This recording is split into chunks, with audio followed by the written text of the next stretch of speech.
ഏവർക്കും ജിഷ ലേണിംഗിലേക്ക് സ്വാഗതം. ഇന്ന് നമ്മൾ 7ാം ക്ലാസ്സിലെ കേരള പാഠാവലി ഇളങ്കാറ്റ് തെല്ലൊന്നു തൊട്ടെന്ന് വന്നാൽ എന്ന പാഠഭാഗത്തെ ക്വസ്റ്റ്യനും അതുപോലെ ഭൂമിക്ക് വേണ്ടിയൊരു ലാവണ്യ ദൃശ്യോത്സവം എന്ന പാഠഭാഗത്തെ ക്വസ്റ്റ്യൻ ആൻസറുകളാണ് നോക്കാം. കവിതയിലെ ആശയം തന്നെയാണോ ചിത്രത്തിലുള്ളത്? മഴത്തുള്ളി തൊട്ടപ്പോഴുണ്ടായ ഇന്ദ്രജാലം എന്തായിരുന്നു? കവിതയിലെ ആശയം തന്നെയാണ് ചിത്രത്തിലും കാണുന്നത്. ഉണങ്ങിക്കരിഞ്ഞു നിൽക്കുന്ന മരക്കൊമ്പുകളിൽ ആകാശത്തിൽ നിന്ന് മഞ്ഞുതുള്ളികൾ വന്നു പതിക്കുന്നു. ഉണങ്ങിയ മരത്തിൻ്റെ ചില്ലകളിൽ ജീവൻ്റെ സ്പർശമായി ഇലത്തുള്ളികൾ പതിക്കുമ്പോൾ പുതിയ തളിരിലകൾ മുളച്ച് വരുന്ന ഇന്ദ്രജാലമാണ് കവി തൻ്റെ വാക്കുകളിൽ വരച്ചിടുന്നത്. മരിക്കാനിരിക്കും മരക്കൊമ്പ് തോറും കുനുത്തു കുരുത്തു മുളപ്പായി പൊടിപ്പായി എന്ന് കവി എഴുതിയത് അതുകൊണ്ടാണ്. അങ്ങനെ ചിത്രവും കവിതയിലെ ആശയവും ഒന്നു ചേർന്ന് നിൽക്കുന്നു. ഓക്കെ, ഇനി അടുത്തത് ഭൂമിക്ക് വേണ്ടിയൊരു ലാവണ്യ ദൃശ്യോത്സവം. കവയിത്രി ആരാണ് എഴുതിയത്? കവയിത്രി സുഗതകുമാരിയാണ് ഇത് എഴുതിയത്. നോക്കാം. പ്രകൃതിയും മനുഷ്യനും തമ്മിലുള്ള പാരമ്പര്യവും ഊഷ്മളതയും സുഗതകുമാരിയുടെ കവിതകളുടെ പ്രത്യേകതയായിരുന്നു. പ്രകൃതിയെ തച്ചു തകർക്കുന്ന ചൂഷണങ്ങൾ മനുഷ്യൻ്റെ ഭാഗത്തു നിന്ന് ഉണ്ടായപ്പോഴൊക്കെ സുഗതകുമാരി ശബ്ദമുയർത്തി. പ്രകൃതിക്ക് വേണ്ടിയുള്ള സമരമുഖങ്ങളുടെ മുൻനിരയിൽ തന്നെ അവരുണ്ടായിരുന്നു. സൈലന്റ് വാലി, അട്ടപ്പാടി, ആറന്മുള എന്നിങ്ങനെ നീളുന്നു ആ പോരാട്ടങ്ങൾ. 1934 ജനുവരി 22 തിരുവനന്തപുരത്ത് ജനിച്ചു. പിതാവ് സ്വാതന്ത്ര്യ സമര സേനാനിയും കവിയുമായിരുന്ന ബോധേശ്വരൻ, മാതാവ് VK കാർത്തിയായനി. അമ്മ തത്വശാസ്ത്രത്തിൽ MA ബിരുദം നേടിയിട്ടുണ്ട്. സൈലന്റ് വാലി പ്രക്ഷോഭത്തിൽ സുഗതകുമാരി വലിയ പങ്കുവഹിച്ചു. അഭയഗ്രാമം, അഗതികളായ സ്ത്രീകൾക്ക് വേണ്ടി അത്താണി എന്ന ഭവനം, മാനസിക രോഗികൾക്ക് വേണ്ടി പരിചരണാലയം എന്നിങ്ങനെ കേരളത്തിൻ്റെ സാമൂഹ്യ രംഗത്ത് സുഗതകുമാരിയുടെ സംഭാവനകൾ പലതാണ്. സംസ്ഥാന വനിതാ കമ്മീഷന്റെ അധ്യക്ഷയായിരുന്നു. സ്ത്രീകളുടെ പ്രശ്നങ്ങൾ പരിഹരിക്കുന്നതിന് സുഗതകുമാരി അശ്രാന്തം പരിശ്രമിക്കുന്നു. സാഹിത്യത്തിലെ സമഗ്ര സംഭാവനകൾക്ക് നൽകുന്ന എഴുത്തച്ഛൻ പുരസ്കാരത്തിന് 2009 അർഹതയായിട്ടുണ്ട്. തിരുവനന്തപുരം ജവഹർ ബാലഭവന്റെ പ്രിൻസിപ്പലായിരുന്നു. തളിര് എന്ന മാസികയുടെ പത്രാധിപയായിരുന്നു. പ്രകൃതി സംരക്ഷണ സമിതിയുടെയും അഭയുടെയും സ്ഥാപക സെക്രട്ടറി. സാമൂഹ്യ സേവനത്തിനുള്ള ലക്ഷ്മി അവാർഡ് ലഭിച്ചു. ഭർത്താവ് പരേതനായ ഡോക്ടർ K വേലായുധൻ നായർ. മകൾ ലക്ഷ്മി അധ്യാപികയും വിദ്യാഭ്യാസ വിദഗ്ധയുമായ ഹൃദയകുമാരി സഹോദരിയാണ്. ഓക്കെ, ഇനി പദപരിചയം നോക്കാം. ലാവണ്യം, സൗന്ദര്യം, പന്തീരാണ്ട്, 12 വർഷം, മനോജ്ഞം, മനോഹരം, അനിർവചനീയം, വിവരിക്കാനാവാത്തത്, നിർവചിക്കാനാവാത്തത്, നിറഞ്ഞുലാവി, നിറഞ്ഞു വിലസി, മന്ത്രസ്ഥായി, പതിഞ്ഞ സ്വരമുള്ള. ഓക്കെ, ഇനി അടുത്തത് വായിക്കാം, കണ്ടെത്താം. മൂന്നാർ മലനിരകളിലെ പൂക്കളുടെ നൃത്തത്തിൽ എന്തെല്ലാമാണുള്ളത്? ഉത്തരം പറയാം. തിരയടിച്ചിളകുന്നത് പോലെ പൂക്കളുടെ നൃത്തത്തിന് സംഗീതമുണ്ട്. ആയിരക്കണക്കിന് വണ്ടുകളുടെയും തേനീച്ചകളുടെയും പതിഞ്ഞ ശബ്ദത്തിലുള്ള മൂളലുണ്ട്. തുമ്പികളുടെയും ചിത്രശലഭങ്ങളുടെയും ചെറുകിളികളുടെയും ചെറുകിളക്കങ്ങളുടെയും താളമുണ്ട്. ഇളങ്കാറ്റിൻ്റെ തഴുകലുണ്ട്. ആരുടെയോ മധുരസ്വരത്തിലുള്ള ചിരികളുണ്ട്. ഓക്കെ, ഇനി എഴുത്തുകാരി എല്ലാം മറന്ന് നിന്നുപോയത് എന്തെല്ലാം കണ്ടിട്ടായിരുന്നു? ഉത്തരം, കുറിഞ്ഞിത്തേൻ നുകർന്ന് ലഹരി പിടിച്ച വണ്ടുകൾ ആ ഇതളുകളിൽ തന്നെ ചേർന്നുറങ്ങുന്നത് കാണാം.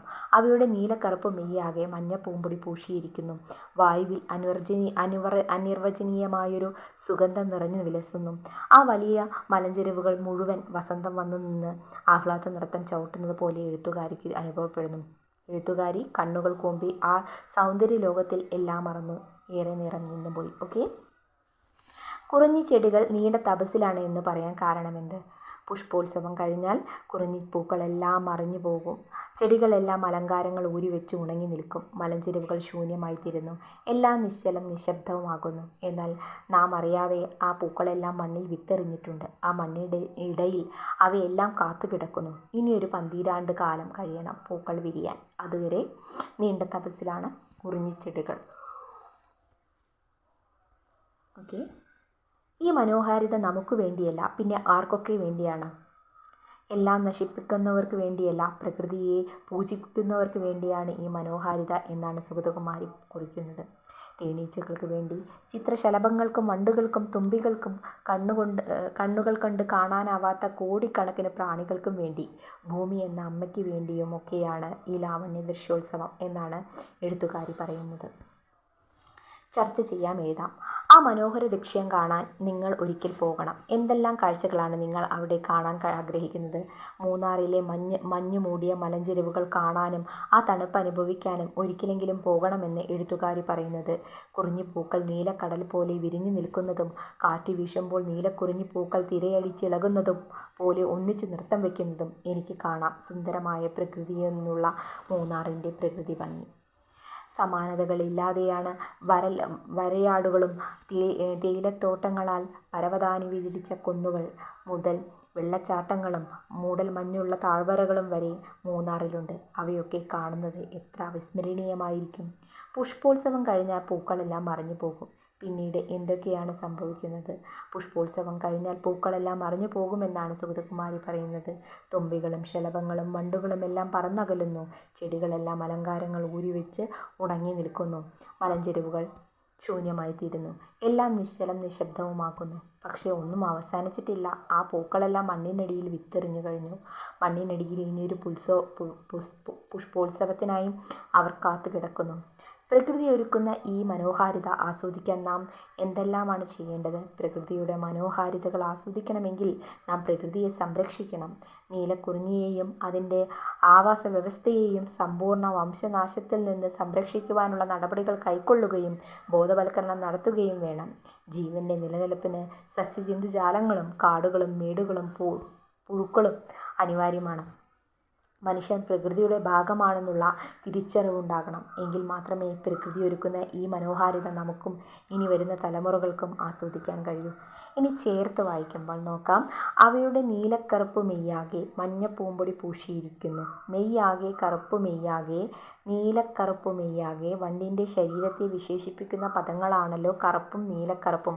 ഭാഷാപ്രയോഗത്തിൽ ഇത്തരം വിശേഷണ പദങ്ങൾ നൽകുന്ന മാറ്റങ്ങൾ എന്തൊക്കെയാണ്?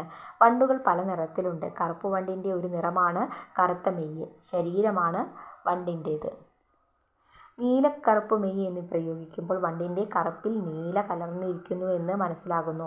മെയ്യ് എന്ന പദം കറുപ്പ്, നീല, കറുപ്പ് എന്നീ വിശേഷണങ്ങൾ ചേർത്ത് പറയുമ്പോൾ ആ വസ്തുവിൻ്റെ പ്രത്യേകതകൾ നമുക്ക് വ്യക്തമാക്കും. പൂമ്പൊടിയെ മഞ്ഞപ്പൂമ്പൊടി എന്ന ശബ്ദം കൊണ്ടും വിശേഷിപ്പിച്ചിരിക്കുന്നു. ഇനി വിശേഷണം. ഏതെങ്കിലും ഒരു പദത്തെ പ്രത്യേകം വിശേഷിപ്പിക്കുന്നതിനെ വിശേഷണം അഥവാ ഭേദകം എന്ന് പറയുന്നു. എന്തിനെയാണോ വിശേഷിപ്പിക്കുന്നത് അതിനെ വിശേഷ്യം എന്നും പറയുന്നു. ഉദാഹരണം: കറുപ്പ് മെയ്യ്, മെയ്യ് വിശേഷ്യം, കറുപ്പ് വിശേഷണം. ഓക്കെ. ഇനി പുഷ്പോത്സവം സംഘടിപ്പിക്കാൻ നോക്കാം. പാഠപുസ്തകത്തിലെ പേജ് 10 കൊടുത്തിരിക്കുന്ന വാർത്ത വായിച്ചല്ലോ. ഈ വാർത്തയെക്കുറിച്ച് ചർച്ച ചെയ്യുക. ഇത്തരം ഉത്സവങ്ങളുടെ പ്രാധാന്യത്തെക്കുറിച്ച് കുറിപ്പ് തയ്യാറാക്കുക. അഭിപ്രായക്കുറിപ്പ്. ഓക്കെ, അഭിപ്രായക്കുറിപ്പാണ്. നോക്കാം. ക്രിസ്മസ്. പുതുവത്സരാഘോഷങ്ങളുടെ ഭാഗമായി തലസ്ഥാന നഗരിയിൽ പുഷ്പോത്സവം ഒരുക്കും. നഗരവസന്തം പതിവ് പുഷ്പമേള കാഴ്ചകൾ ഇന്നും വ്യത്യസ്തമായവാണ് സംഘടിപ്പിക്കുന്നത്. രാത്രിയിലെ ആഘോഷങ്ങൾ നഗരവസന്തം കാഴ്ചയുടെയും സംഗീതത്തിൻ്റെയും രുചിയുടെയും എല്ലാം വസന്തമാക്കി മാറ്റും. സൗന്ദര്യം നിറയുന്ന പൂച്ചെടികളുടെയും അലങ്കാര ചെടികളുടെയും ബോൺസായി വൃക്ഷങ്ങളുടെയും പ്രദർശനം കണ്ടുകൊണ്ട് പുതുവർഷം പിറക്കുന്നത് വരെ ജനസാഗരം വസന്തവേദിയിൽ തുടരും. പ്രകൃതിയെയും മണ്ണിനെയും മരങ്ങളെയും ചെടികളെയും കുറിച്ച് അറിയാനും അവയെ സംരക്ഷിക്കാനും പരിപാലിക്കുവാനുമുള്ള താല്പര്യം ജനങ്ങളിൽ വളർത്താനും ഇത്തരം പുഷ്പോത്സവങ്ങൾ സഹായിക്കും. ഭൂമിയുടെ പച്ചപ്പ് നിലനിർത്താനും പൂക്കളെയും ചെടികളെയും സ്നേഹിക്കാനും അതിലൂടെ മാത്രമേ ഭൂമിയെ സുന്ദരവും വാസയോഗ്യവുമായി നിലനിർത്തുവാനുമാകൂ എന്നുള്ള തിരിച്ചറിവ് ജനങ്ങളിൽ സൃഷ്ടിക്കുവാനും ഇത്തരം പുഷ്പോത്സവങ്ങൾ സഹായിക്കും. ഓക്കെ, ഈ ആക്ടിവിറ്റീസ് എല്ലാം കഴിഞ്ഞിരിക്കുന്നു. ഇനി താങ്ക് യു ഫോർ വാച്ചിങ്. ടീച്ചറിൻ്റെ വീഡിയോ ഇഷ്ടപ്പെട്ടാൽ ലൈക്ക് ചെയ്യണം, ഷെയർ ചെയ്യണം, സബ്സ്ക്രൈബ് ചെയ്യണം. ഓക്കെ.